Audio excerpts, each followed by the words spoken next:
Hi, I'm Derek B., editor of the Peru Tribune, back with you today for another edition of Tomorrow's News, our daily video series where I tell you a little bit about what's going to be in the next day's newspaper. Today is Friday, January 17th, so I'll be telling you what you can read tomorrow morning, Saturday, January 18th, in the Peru Tribune in print, or online tonight at perutribune.com. In our lead story, I tell you a little bit about a Senate bill being pushed by our local Senator, Randy Head, who's a Republican out of Logansport.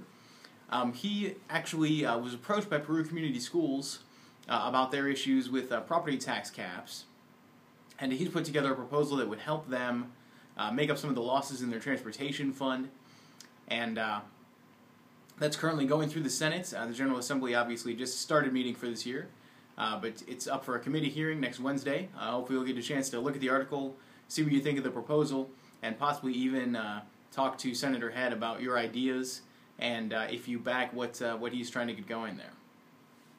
On our display story, Eric went this morning to the Community Health Center here in Peru, which recently moved. It's a low-cost and other cost, well, sliding cost is the term, clinic, which works with people of all incomes. Got started about 5 years ago now, and they've grown a pretty large client base, so it's exciting to see them be successful, offer something that's clearly needed in this community, and continue to grow while doing it.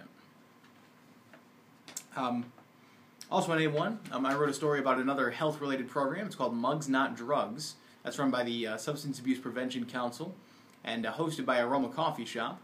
They did the first one on Thursday afternoon.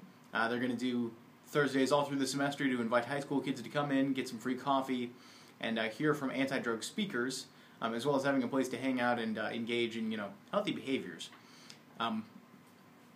It's really a good idea, and it was good to see so many kids come out for the first day of it, and also that they've contributed to the advertising. Finally on A1, we have a report from our friends over in Huntington on a farm show that came to Fort Wayne this week.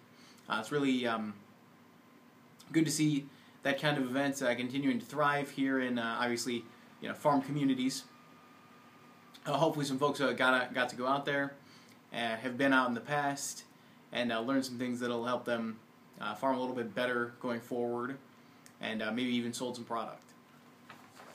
Finally, on the sports page, we had a story from Nick Roby previewing the girls' basketball games happening Saturday night. Mechanical and North Miami are both in action.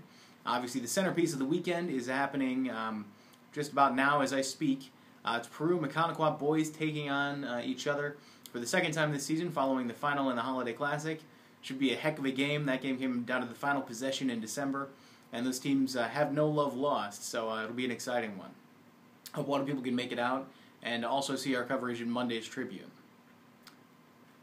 You can read all those stories in Saturday's Peru Tribune. You can read them tonight at perutribune.com.